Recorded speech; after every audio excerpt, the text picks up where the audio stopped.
anatra eo tongotrao.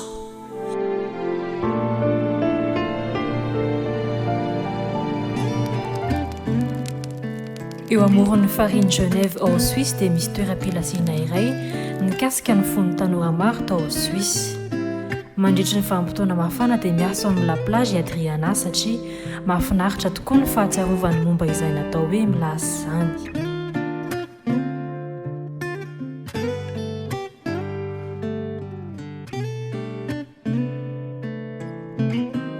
Nisy fotoana zao izahay mivadika atsy ambadiky ny fary dia miresaka eo amorony afindasy. Afaka miaraka amin'olona iray na maromaro mandritra izany fotoana izany sady afaka mifampizara fanandramana sy fotoana manokana mba hampaherezana ny hafa. Manao hetsika maro toy ny fanatanjahantena fanao anaty rano ny plasy. Tsy atao ambanin-javatra koa nefa fitomboana ra-panahy sy ny fifandraisana amin'ny Jesosy. Tena nampitombo ahy ny fisiany tony lasy itony na eto anivon'ny filasiana na amin'ny fiainana ankapobeny. Ny fiofanana rehetra ny raisina na avy tamin'ireo mpitarika, ny pastora sy ny sisa dia manampy anao amin'ny fitombonao, amin'ny mahankizanao, eny amin'ny mahazatovanao. Manampy ahy amin'ny mahatanora ahy amin'ny fitombon'ny fifandraisako amin'Andriamanitra. Zavatra hita matetika ato izany. Nahita olona maro natao batisa tao amin'ny farine noho ireo lasy notanterahana teo i Adriana. Mahavelom-bolo mieritreritra an'izany. Tsapanay tokoa ny fisian'Andriamanitra velona sady lehibe izay miaraka aminay foana. Ireny fanandramana ireny dia mahatonga anay ahatsapa ny fanatrehan'Andriamanitra eo amin'ny fiainanay.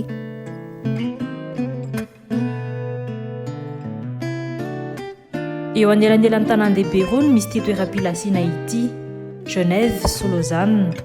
Mora amin'ny olona ny ho tonga ao noho izany. Ny fisiany fidirana voafetra sy voafaritra dia mahatonga ireo plasy afaka hilalao ankahalalana ao anaty rano.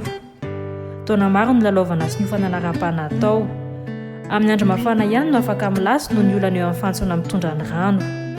Rehefa ririna mantsy dia mivaingana ny rano anatin'ireo fantsona ireo ka mahatonga lakozia sy ny trano fidiovana ho tsy afaka ampiasaina. Ny olana iray koa dia tery loatra ny lakozia. Mila efitra lehibe kokoa atokana ho fampirimana sakafo fotsiny. Mila lakozia lehibe kokoa sy fitaovana vaovao. Miaraka amin'izay fanatsarana rehetra izay dia afaka hisokatra mandavataona ity toeram-pilasiana ity. Ny ampahany amin'ny fanatitra rotsaka ao amin'ity telo volana ity dia entana natsarana ny la plage.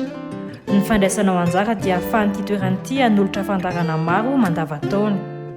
Eto ambavaka ity tetikasa ao Suisse ity. Misaotra anao amin'ny fandraisana ao anjara izay mitondra fivana eo amin'ny fiainan'ny olona maro toa an'i Adriana.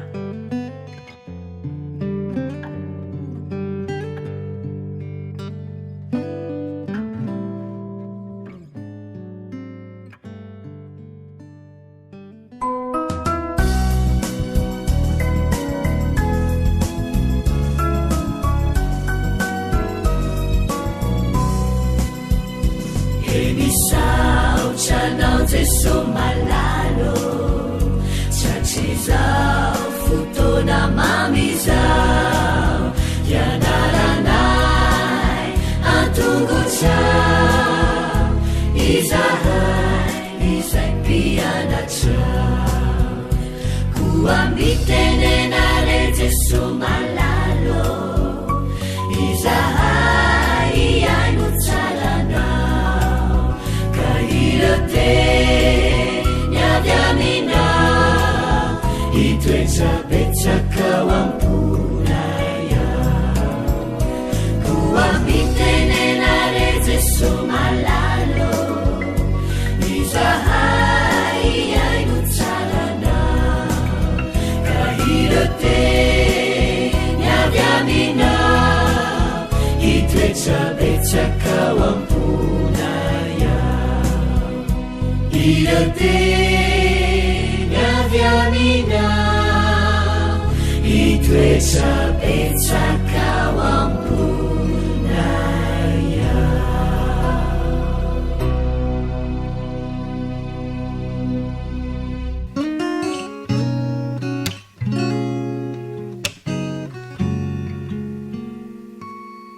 faly tafaraka aminareo zazamono sy zazapotondray a amin'ity sabata ity.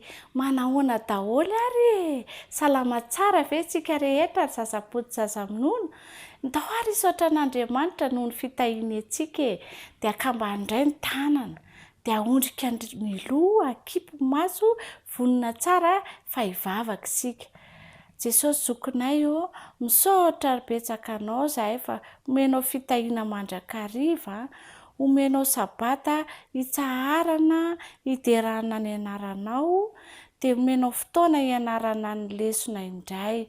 Omeo fahendreny izay ankizy rehetra amin'ny anaran'i Jesosy. Amen.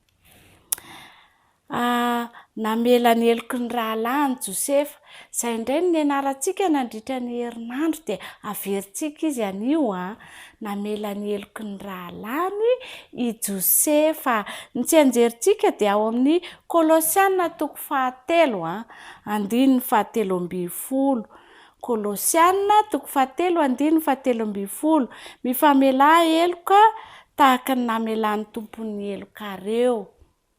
Mifamela heloka tahaka ny namelan'ny tompony helokareo. Andao ary averintsika indray izay e. 1, 2, 3. Mifamela heloka tahaka ny namelan'ny tompony helokareo. Afaka mamela ny heloky ny hafa ve sika rakizy? Tena izany mihitsy nge ny tian'Andriamanitra e, mamela heloky ny namana. Dia andao ary anaraka ny tantara indray e. Dia mipetraka tsara indray a. Dia no tsara nge ny lazain'ity tantara ity a. Dia rehefa avy eo tsika tonga zaza hendry mpankatoa.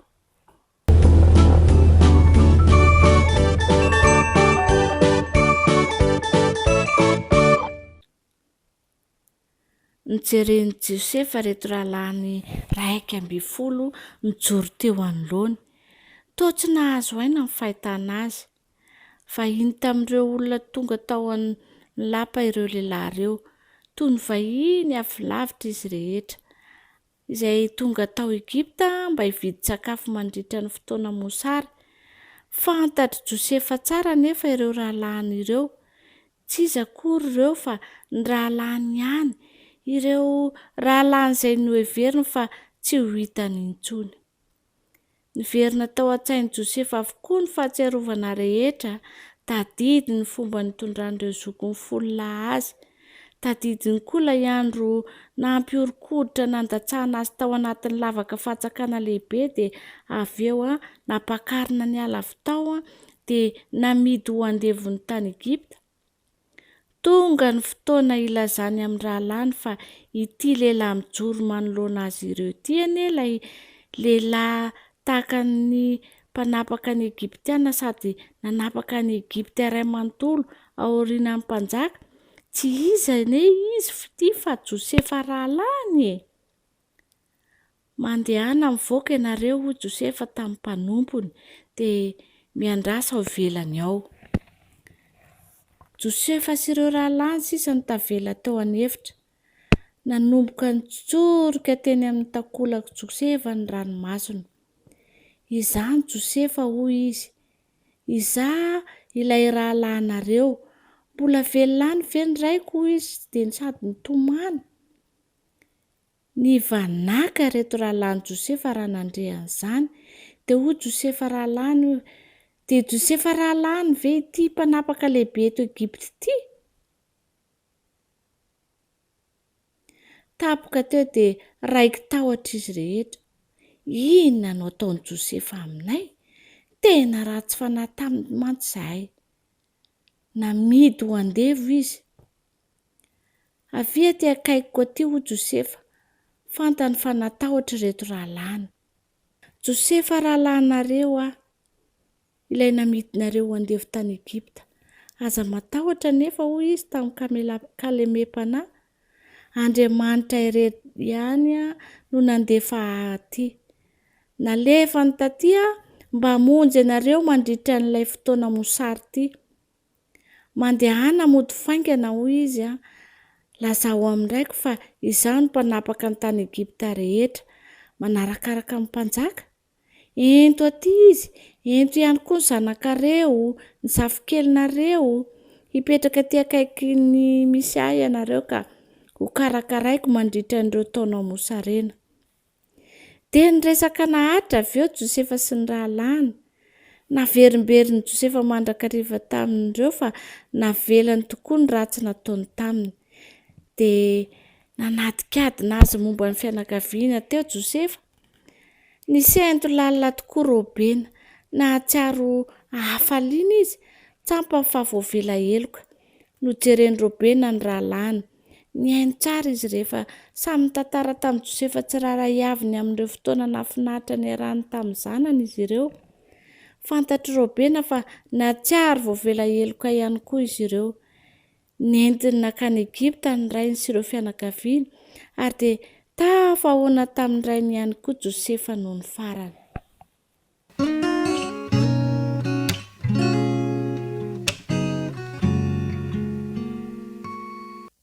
Manao daholo indray tsika rakisikely namako rehetra. Tonga indray ty sabata izay natao famaranana ity 3 volana ity.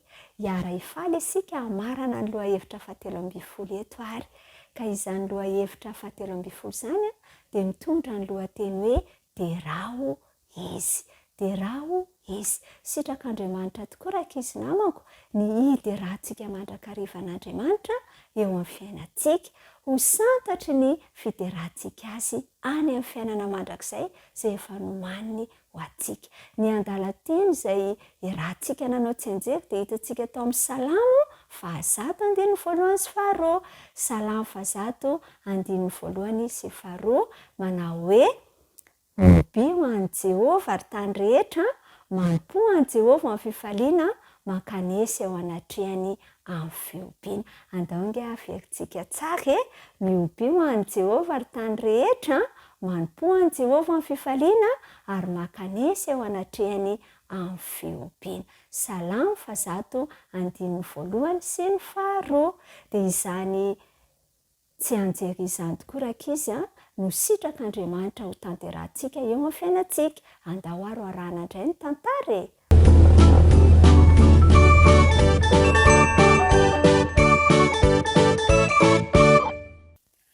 Inona rakizy raha miresaka momba ny fitiavan'Andriamanitra tianao indrindra? Manao ahoana ny fihetseham-ponao rehefa mihira izany? Rehefa tonga any an-danitra ange isika dia hira ireo hira tiantsika indrindra ireo mba hiterana an'Andriamanitra. Inona no hira izay hirinao hiraina any? Iza re no hiara-mihira aminao Feno hafaliana sy hira fiterana an'Andriamanitra tokoa rakizy ny any an-danitra.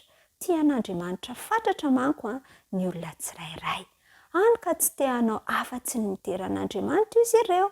Tia azy ny anjely. Faly aoka izany ireo olona izay nentin'i Jesosy avy tetỳ tany ka tonga any an-danitra. Ary manandratra ny feon'ny mitera an'Andriamanitra avokoa ireo olona avy any amin'ny planeta hafa. Misy atokony olona manokana rakizy hitera an'Andriamanitra mihoatra noho ny rehetra. Ireo sisa no anarana iantsoana azy ireo.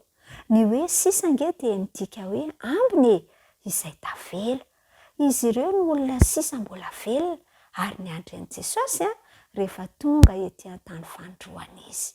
Manokana tokoa ireo vahoaka sisa ireo satria ireo fahavalon'Andriamanitra dia tsy iza izany fa Satana sy ireo mpanaradia azy dia niezaka ny hampitsahatra azy ireo tsy hanompo an'Andriamanitra intsony. Saingy nijoro matoky ireo vahoaka sisa. Mialoha indrindra ny nahatongavan'i Jesosy handray azy ireo any an-danitra dia nahatsiaro tena ho irery tokoa izy ireo. Saingy ny tahaka an'i Jesosy ireo vahoaka sisa ireo rakizy fa tia azy tokoa Andriamanitra. Noho izany dia nanao ny andro ny fahatongavan'i Jesosy hatrany izy ireo. Ankehitriny ary amin'izao fotoana any an-danitra azy izao dia mihirahira fiderana manokana ho an'i Jesosy izy ireo.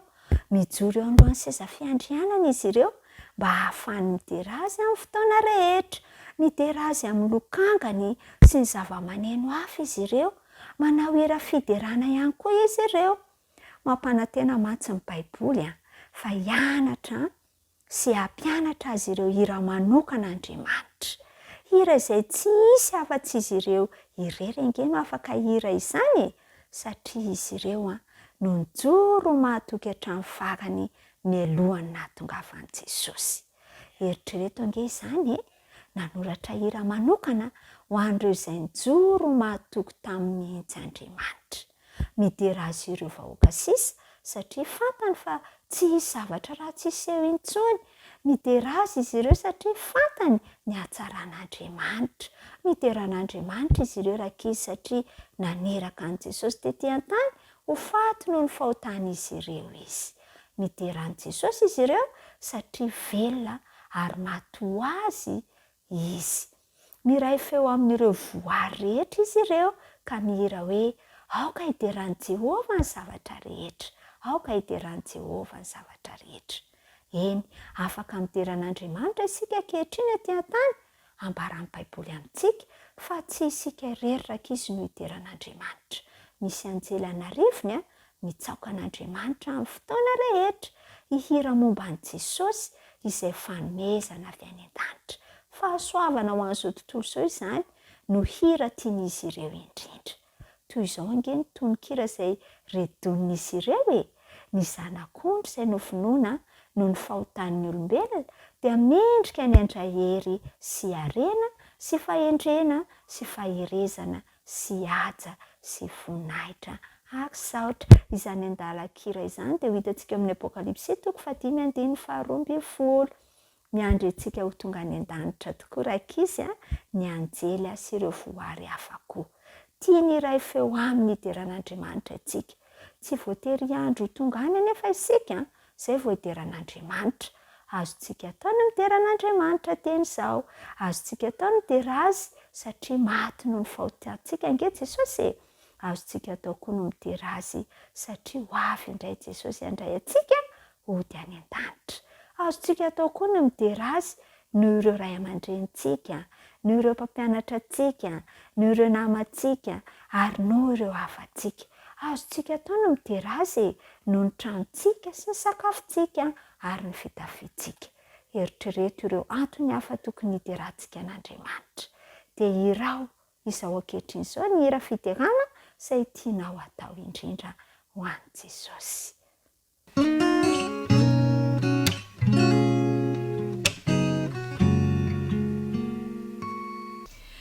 Miaravantsika tanora zandry indray ary.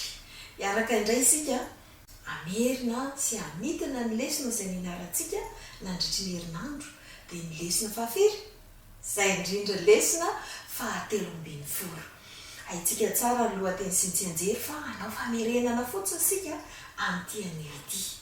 Andao ary ny fanafody avy amin'Andriamanitra ho amin'ny tahotra fisarahana.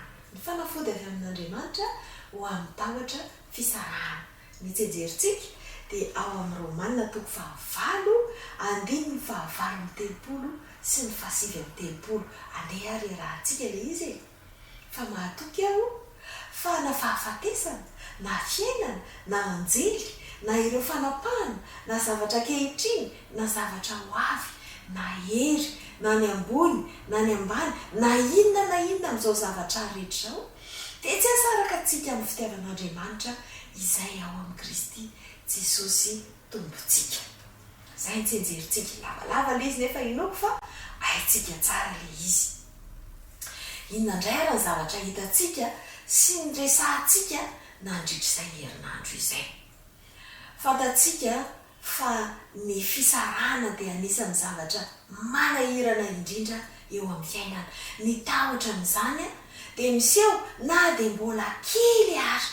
Miainga eo amin'ny mbola kely eo dia efa miseho sahady ny tahotra fisarahana. Hitantsika izany rehefa hoe amena olona hafa ny zazakely anankiray dia mitomany izy satria matahotra izy zao dia tafasaraka aminy. Dia izay zavatra izay dia efa afantarantsika sady fa mbola zazakely dia efa tafiditra ao anatin'ny olombelona ny atao hoe tahotra fisarahana.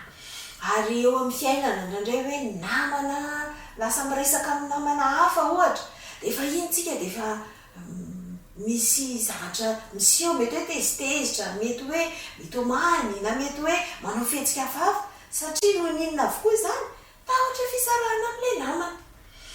ny zavatra tena ngezandrindra ara dia ny fahafatesana tahotra fisarahana avokoa ary ny akamaroan'ireo olana sy ireo fihetsika sehontsika eo amin'ny fiainana dia mampiseho an'izany hoe tahotra fisarahana zany avokoa. Ny tenin'Andriamanitra nefa dia nanome torohevitra atsika. Izay ny anarantsika nandritry ny herinandro hoe fanafody avy amin'Andriamanitra ny amin'ity hoe tahotra fisarahana ity. Inona ary ny zavatra nomen'Andriamanitra atsika? Nampatsiahiviny tao anatin'ny lesona fa Andriamanitra efa tia atsika foana ary izay rehefa hasoavany. Tia foana izy, tsy misy ninina mahasaraka an'izany fitiavany atsika izany. Tsy manova ny fitiavan'Andriamanitra atsika ny zavatra rehetra. Na inona io na inona io dia lazainy eo hoe na Satana na zavatra arena na fahafatesana na fiainana ozy izy na kapoka na inona zany zavatra miseho dia tsy miova ny fitiavan'Andriamanitra atsika fa tia atsika foana izy. Zay zany aloha zavatra lehibe tokony ho tsapatsika. Dia tokony ho tadidintsika foana fa noho izay fitiavan'Andriamanitra izay dia nanampy atsika foana izy hatramin'izay miainantsika. Tamin'ny fiainantsika lasa zany teo aloha dia efa nisy foana izay fitiavan'Andriamanitra izay nasehony foana. Dia tokony ho tsaroantsika foana zany ireny fikarakarany sy ireny fanampiany ny fidirany an-tsehatra teo amin'ny fiainantsika tamin'ny zavatra niseho teo aloha ireny. Ary ny apôstôly Paoly dia nijoro vavolombelona tamin'izany. Tantarainy hoe za efa nokapohana, efa vaky sambo, efa saika maty, efa namana namadika ny fahavalo nanenjika azy peta be mihitsy zavatra tantarainy apôstôly Paoly zavatra nianjady taminy. Kanefa velonaina soamantsara izy noho ny fitiavan'Andriamanitra azy. Ary tsapany izay fitiavan'Andriamanitra izay fa tsy niala taminy. Dia ny tadidiavana na hoe ny fahatsiarovana an'ireny zavatra nataon'Andriamanitra tamin'ny lasa ho azy ireny dia nahatonga azy hijoro foana ary ahatoky fa natonga ary fahafatesana dia mbola tia azy Andriamanitra dia afaka hanangana azy indray rehefa tonga eny amin'ny raolanitra Jesosy Kristy. Zany zavatra rehetra izany zany dia fanafody omen'Andriamanitra atsika mba hialantsika amin'ity hoe tahotra fahafatesana ity. Mba hatokisantsika an'Andriamanitra fa ninona zavatra miseho dia afaka miay atsika sy tia atsika foana Andriamanitra. Fa zao misafidy no atsika. Raha tsy hoe isika mihitsy angamba no misafidy hoe za tsy mila an'Andriamanitra intsony, za tsy matoky, fa leo hitady hevitra hafa hoe nao toetra hafa na ampiseho na fihetsika hafa mba hiarovako an'ity fisarahana ity, na hoe hitady vahaolana hafa mihitsy. Dia izay dia tsika no misafidy. Dia iza no mizaka vokany? Isika foana. Fa sa izao tia atsika foana Andriamanitra na oviana na oviana. Ny lohahevitra ny anarantsika zany dia nanana afatra nampitaina lehibe manao hoe na inona toe-javatra misy atsika dia momba atsika mandrakariva Andriamanitra.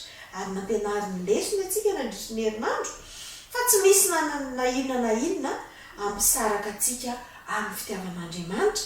Ary nataony nahatsapa ihany koa isika fa manana toky sy fiarovana ao anatin'izany fitiavan'Andriamanitra izany. Ny zavatra angatahantsika fotsiny, nangatahana amintsika fotsiny dia mba hanana toky fa eo mandrakariva sy afaka nampy antsika izy ary hanolorantsika amin'ny fiainantsika amin'Andriamanitra hiantehitra aminy amin'ny zavatra miseho rehetra. Izay indray ara zany lesona ny anarantsika nandritry ny herinandro. Mino fa nandray fanapahan-kevitra tsara indray isika tao anatin'izay lesona izay. Fa na inona tokoa miseho dia mahatoky isika fa Andriamanitra eo foana. Dia mirary soa antsika indray amin'ny manaraka indray ary miona. Andram-piona.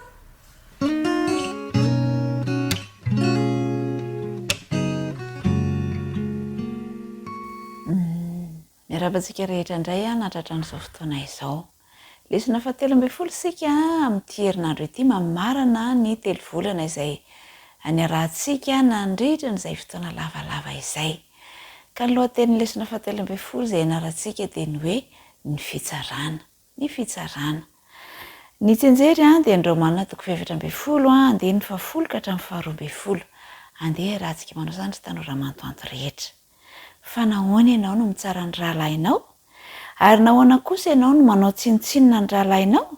Fa samy iseho alohan'ny fitsaran'Andriamanitra isika rehetra, fa voasoratra hoe raha velona koa ho Jehova, ny lohalika rehetra andohalika amiko, ary ny lela rehetra idiran'Andriamanitra.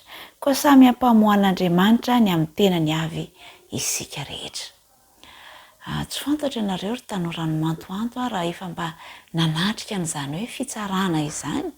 Fa rehefa tena miatrika an'izany dia mampangovotra sy mampatahotra ny miatrika an'izany fitsarana izany. Kanefa araka ny voalazan'ny tsenjery teo dia isika tsirairay avy dia tsy maintsy hiatrika fitsarana ary hampamohan'Andriamanitra eo anoloan'ny fitsarana izay rehetra efa nataontsika. Izany hoe i Jesosy zany no mpitsara amin'izay fotoana izay. Fa isika tsirairay avy reto dia tsy nomena zo mba hitsara ny hafa. Ary tadidio mandrakariva izay ary aoka ho lesona lehibe ho an'ny fiainantsika fa tsy anjarantsika ny mitsara ny hafa, ny mitsara ny fiainan'ny hafa. Nahita tantarantsika tao anatin'ny lesona tao tantarana fianakaviana anankiray. Reny anankiray niaraka ny zanany 3 taona sy 5 taona. Tao amin'ny seranam-piaramanidina nisy azy ireto. Ary ilay zanak'ity ramatoa ity dia mipelipelika etsy sy eroa, mikofokofoka etsy sy eroa, manary rano, mitabataba, mikikika. Ary ny hafa rehetra dia nihevitra azy fa reny tena tsy mahafehy zanaka mihitsy ity ramatoa ity. Ary voakitaba avokoa ny manodidina rehetra teo anatrehan'izany fipelipelehan'ireto zaza ireto izany. Tezitra moa ilay ramatoa ny farany noho ny nataony reto izany ary voatery ny teny mafy sy ny kapoka ilay zanany izy.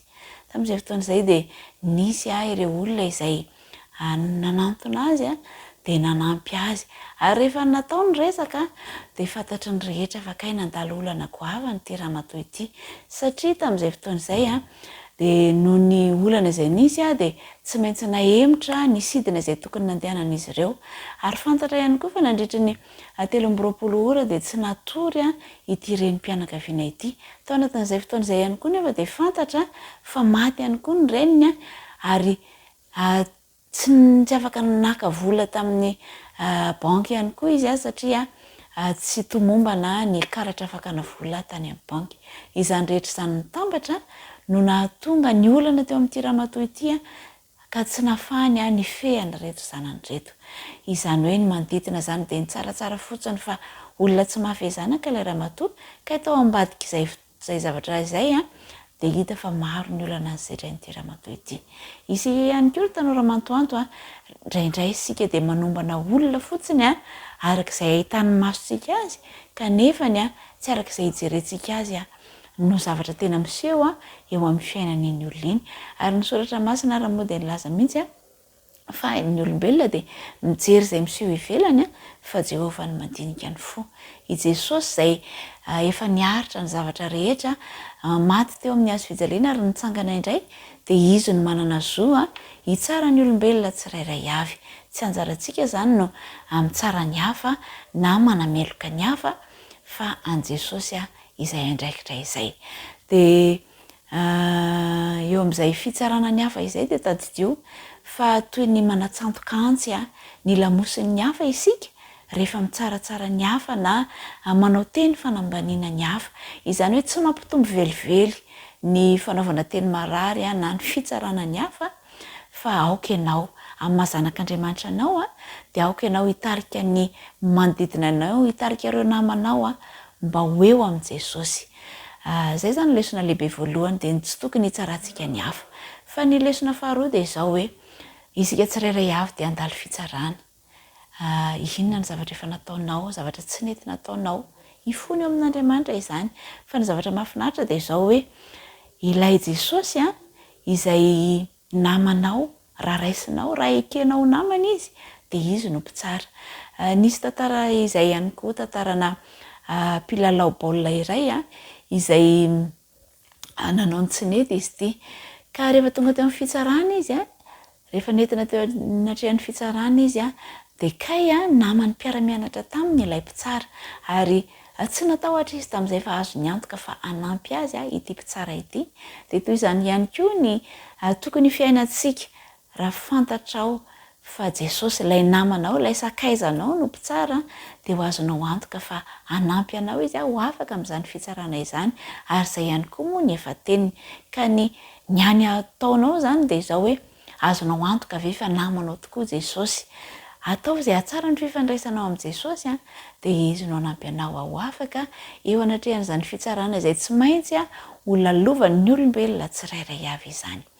De toy izay lesitsika tamin'iny herinandro iny raha fitinana zany de zao hoe aoka isika tsy tsara ny hafa arak'izay hitantsika ty ivelany satria tsy anjarantsika ny mitsara ny hafa aoka isika ampahery sy taonareo namantsika ireo ho eo amin'ny Jesosy i Jesosy izay mpitsara ny olona rehetra ary andesika ho tsara fifandraisana amin'ny Jesosy de izy no anafaka atsika eo anatrehan'ny fitsarana ny olona tsirairay avy. Andriamanitra ny ahitany tanora mantoanto rehetra de raha andia telo volana vaovao indray sika de manirindrina ny fahazotoanao hianatra ny tenin'Andriamanitra mandrakariva ary azoto ihany koa iresaka amin'ny Jesosy hatrany hatrany. Mankasitraka indrindra ary ho manaraka indray.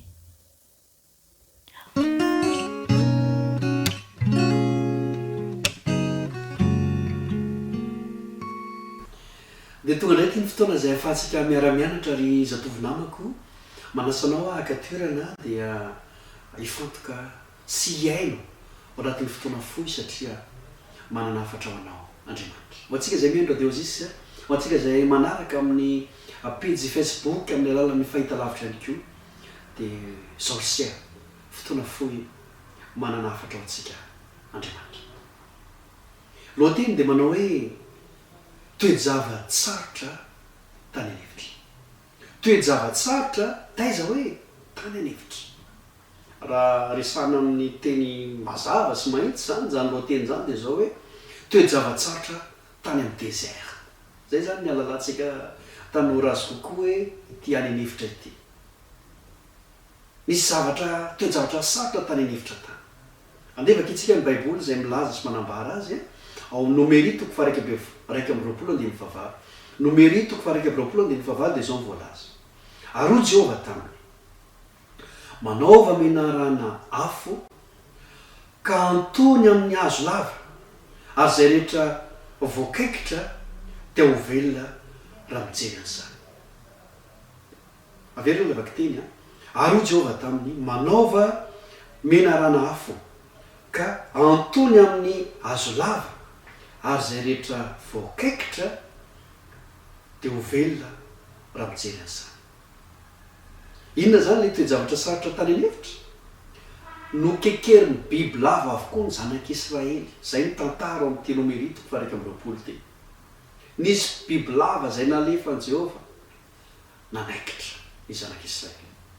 Satria le biby lava misy pozina zay voakaikitra rehetra de narary. Ary de voakaikitra avokoa ny zanak'Israely rehetra. Ny vahaolana de Jehova ihany no nanome. Ny baiko nomeny Jehova de zao manaova menarana afo ka antony amin'ny hazo lava ary zay rehetra voakaikitra de ho velona raha mijery an'izany. Nanao karazana menarana vita amin'ny afo, vita amin'ny varahana zany, afo Andriamanitra. De natao tamin'ny hazo lava le izy de zay mijery any de sitraka. Ny toejavatra sarotra tany anevitra zany de le kaikitry ny menarana. Raha efa saretsaina hoe efa any amin'ny désert ianao, zara raha misy rano, zara raha misy sakafo, amin'ny atoandro mamay be, amin'ny alina mangatsika be, mbola hoan'ny biby lava ihany ianao. Toejavatra sarotra nge zany ary zay voakaikitra ny biby lava de marary. Ry tanora namako, tsy fantatro hoe ina ihany koa zany no olanao ankehitriny. Ohatrany efa mieritreritra mihitsy ianao hoe ohatrany any anevitra efa tsy hitako tsony zay iainana satria zany dezera zany ane tsy tsara iainany mijanona tapabolanao amy dezera ianao fa tena sahirana ary sarotra be mihitsy mety hoe avelomanao any amy dezera ao anatin'ny tapabola kere de mbola ho an'ny biby lafy toe-javatra sarotra ry zatovo namako tsy fantatro inona ny toe-javatra sarotra ho ahy zay mety anjadinao mety resaka fianarana ve mety resaka fitiavana ve mety resaka ao atokantrano ve mety resaka asa ve tsy fantatro fa ozy ianao hoe ohatrany any anefitra ahy ohatrany any amy dezera ahy ary de tonga amiko avokoa ny zavatra rehetra marary indray azao zay rehetra nijery an'lay menarana afo zay natao ambon'ny azo lava de sitraka tanora namako indraindray zany a lay kaikitra ny biby lava de famaizana ataon'andriamanitra kanefa andriamanitra ny manome vaholana lay sary aseho eto zay mijery lay menarana zay mijery zany zay manampinoana zany ka mijery ny famonjeny Jehova de ho sitrana izy de farany a de zao rehefa avy nandalo an'izany zavatra sarotra izany ny zanak'Israely de isy tany Kanana efa nresantsika tamin'ny heriny tondra dronono sy tantelo omena ny zareo zany hoe ao aorianan'lay zavatsarotra zany de tany Kanana ary zay ny ampahirezako atsika zatovy namako am'ty sabata ity miatrika olana ianao miatrika adi-tsaina ianao mety tsy mahita tory ianao ohatrany mahatsiaro tena ho any anefitra ianao ao aorianan'io raha mifikitra ianao ka mijery mibanjina n'Andriamanitra sy ny fanavotana zay asehoany ao aorianan'io olana sy fahorianao io de ho tonga any amy tany Kanana nahatongavan'ireo zanak'Israely ianao zany hoe izy zavatsoa ao aorianan'ny olana rehefa mibanjina ny famonjena nataon'Andriamanitra koa irariko ity sabata ity mba ho sabata manokana ibanjinatsika ifamonjena zay nataon'i Jesosy ka tonga atsika afaka fotoana fony tsy ela intsony afaka fotoana fony de ho tonga amy tany Kanana ianao zany hoe ivany olana rehetra fa nahoana mo sitrak'Andriamanitra anie nitoeranao ela be ao amin'ny efitra sy ny tany karakaina sy ny mampalahelo tsy sitrapony zany fa nandray sitraponao programan'Andriamanitra androany de nialanao am'zany ao tanteraka amitsika anie zany rehefa mibanjina sy mifantoka ny amin'ny famonjena zay fanatona isika toy zay loa hevitra sarobidy tokoa ary zava-dehibe ary amizako fotoana ao antsika ao manaraka fifaliana ray franco mandrapresaka arzia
Sława miał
miaraba sady manolona ny fiadanan'ny tompo anao zay manaraka ny fandarantsika ary manasanao anaraka izany hatramin'ny farany herinandro fahatelo ambin'ny folo am'ilay roa FDB hoe ny afatra telo ho an'izao tontolo izao a no ny rahantsika teto tamin'iny telo volana iny ary ny herinandro fahatelo ambin'ny folo a no ny rahantsika nianatra nandritra ny herinandro mamirapiratra ny voninahitr'Andriamanitra nde hiaraka ivavaka alohasika isaotra an'Andriamanitra sady anatrika ny fotoana zay iarahantsika eto amin'ny alalan'ny fanahiny.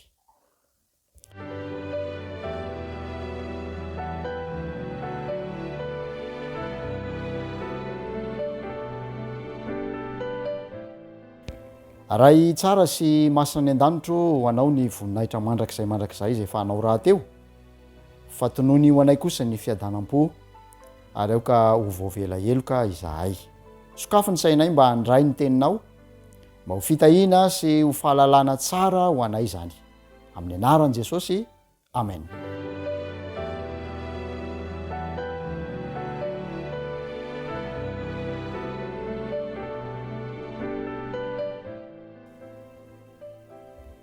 Tamin'ity herinandro ity sika dia nandray hafatra avy amin'ilay anjely faefatra zay nanome hery ny fanambaran'ireo anjely telo zay nresana tao amin'ny apokalipsy toko fa 7:7 ao amin'ny apokalipsy toko fa 7:7 andininy voalohany no andininy manondro izany a zay andininy natao fitadidy ihany koa nandritra ny herinandro rehefa afaka izany de hitako fa indro nisy anjely ray koa nidina avy tany an-danitra nanana fahefana lehibe ary ny tany no azavain'ny voninahiny. Apokalipsy 20 ka ny andininy voalohany.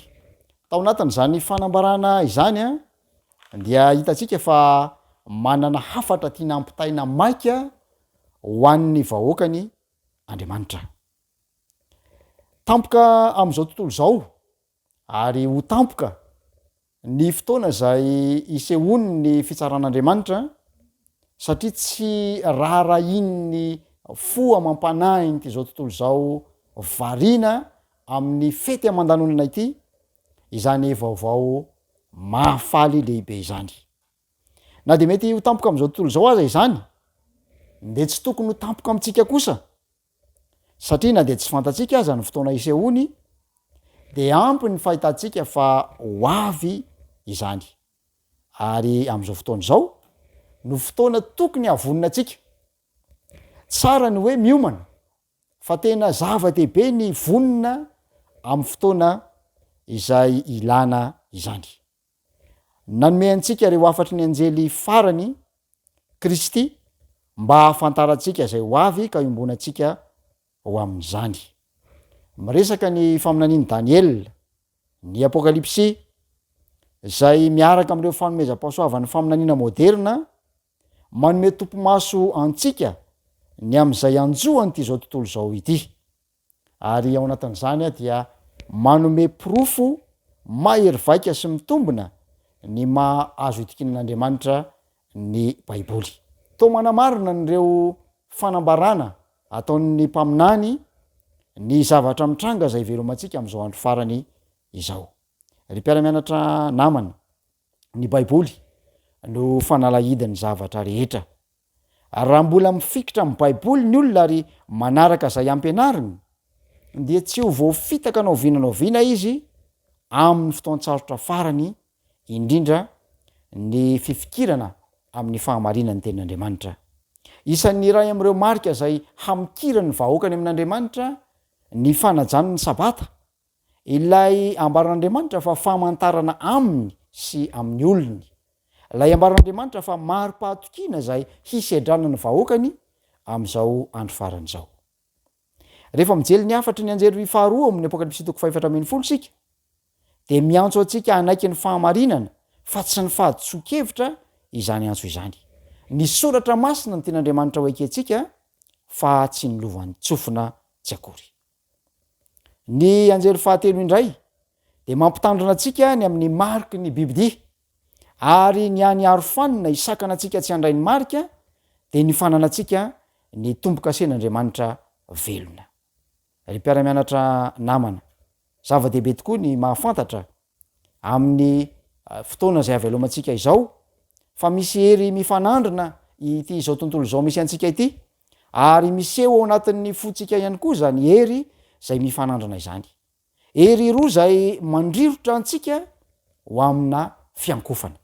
Ary fiankofana no alao hevitra farany izay hifanandrinany ireo hery anankiroa ireo izay tsy maintsy andraisantsika safidy. Kristy no hoany loharano-kery ary ny fiverenany no iantoka ny fandresena mandrakizay ho antsika. Rehefa miresaka ilay anjely faefatra amin'ny Apokalipsy 20 isika, manampy an'ireo anjely telo amin'ny Apokalipsy 4 dia tsapatsika fa manome hery ny fanambaran'ireo anjely telo io anjely faefatra io araka ny voalazo amin'ny andininy voalohany amin'ny 20 amin'ny bokin'ny Apokalipsy manao hoe ny tany no ahazavain'ny voninahiny, zany hoe mivoninahitr'Andriamanitra izany. Ny anjely izay nidina avy tamin'ny fanatrehan'Andriamanitra be voninahitra tao amin'ny efitra misy ny seza fiandrianan'ny fitoerana masina de nasaina nanambara ny afa-pamindrapo farany sy ampitandrina ny poniny tany ny amin'izay ho tonga amin'ity planeta misy antsika ity. Hanenika ny tany ny voninahitr'Andriamanitra. Ry mpiara-mianatra namana, hamaly ny fiampangany Satana sy ny nanehoany an'Andriamanitra ho loza be, mpamaly faty sy mpiandrikendry-tohina ny fotoana izay naon'Andriamanitra nyzany voninahiny zany. Maneho ny voninahiny ilay toetra ny be fitiavana sy manolotra ny ainy amin'ny tontolo ty tena sy tsy araka an'andriamanitra ary manazava ny tany ny toetran'andriamanitra. Ny toetrany zany no aseho an'ilay hoe voninahiny, ny toetrany sy ny fahatsarany zay no takomany ny aloky ny fahotana sy ny fandikan-dalàna mba amin'ny fikominana ataon'ilay fahavalo. Ary ny loza de ity nakopili n'ilay fahavalo any amin'ny indray rehefa aveo a ny fiampangana. Mpiara-mianatra namana, rehefa miresaka hoe no azavain'ny voninahiny zany ity apokalipsy 7:20 ity, dia voaresaka ao ny fiantrany, ny famondram-pony, ny famelan-keloka zay nozaraino an'izay tsy mendrika an'izany, ny fahamarinany zay asehony lalàny milaza ny toetrany. Ny lalàn'Andriamanitra no manambara ny toetrany. Ary izany fanambarana izany de maneho amintsika fa ny asa nataon'ny satana hatramin'izay de tsy inona tsy akory fa ny hitaona ny olombelona anitsakitsaka na anova na andika ny didin'Andriamanitra. Zay ny atao hoe fahotana.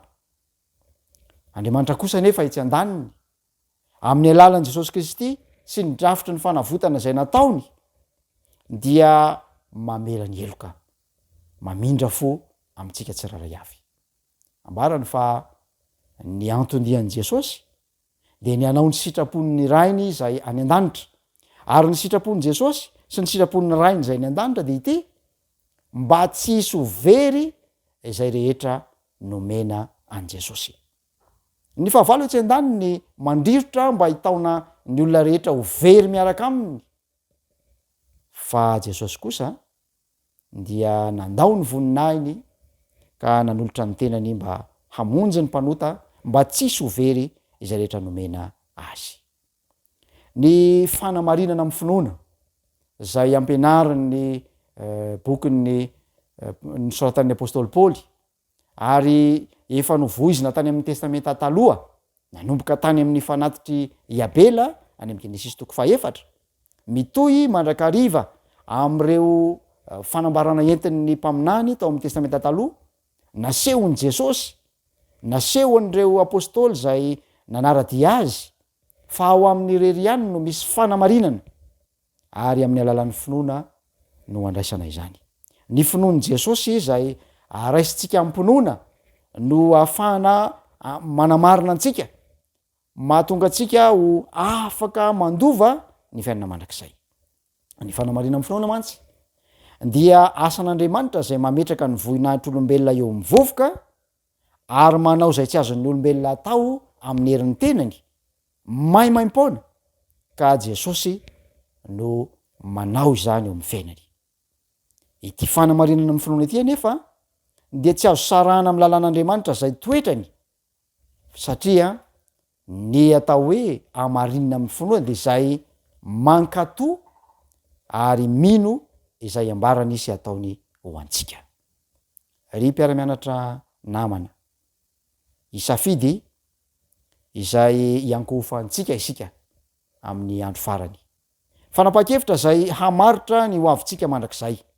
Roa ny lalana dia ny fiankofana am'ilay nanao ny lanitra sy ny tany sy ny ranomasina sy ny loharano zay ambaran'ny apokalipsy 7:10 de ny 7 antsoavo ataon'ilay anjely voalohany, na ny fanapa-kevitra zay hiraviravin-tanana sy hamoy fo ka anaraka lay fahavalon'ny fahamarinana handray ny mariky ny biby ty eo amin'ny andrana sy eo amin'ny tanana. Ny andrana ho zezitsika de milaza ny safidy sy ny fanapa-kevitra raisina, ary ny tanana de lay ny asa zay ataotsika eo amin'ny fiainana izany.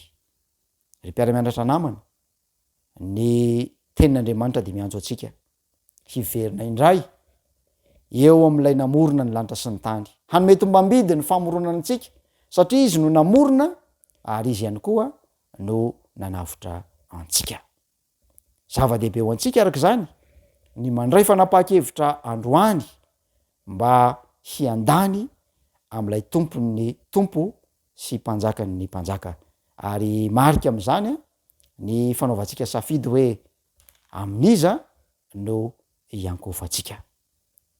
Tonga eo amin'ny fotoana zay hanaovantsika ny fanatitry ny sekoly sabata isika, koa manasanao handray anjara am'izany andraikitra masina sy ambony izany voninahitra zao men'andriamanitra atsika izany a de ny eo amin'ny laharany ny mpiara-miasa aminy fekirana atsika mandravaka sy manatanteraka izany fotoana sarobidy izany.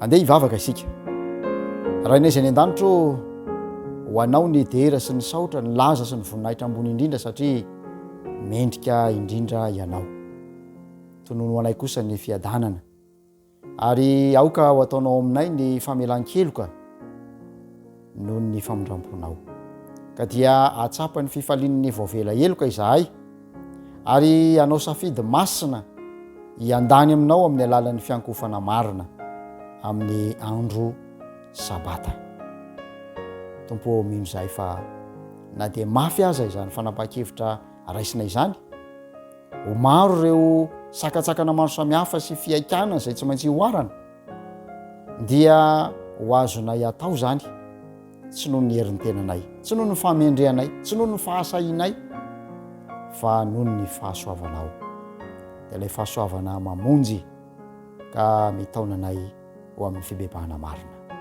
dia irizo zao fanapaha-kevitra raisina izao mba hitondra fifaliana ho anay ny fahombiazana teraka izany ary anomezanay voninahitra ny anaranao amin'ny anaran'i Jesosy ny angatana ny vavaka amen.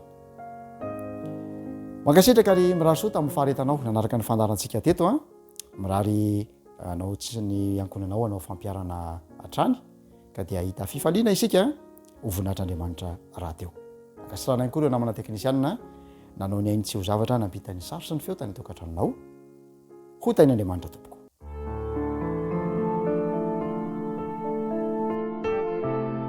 Mianatra eo tongotrao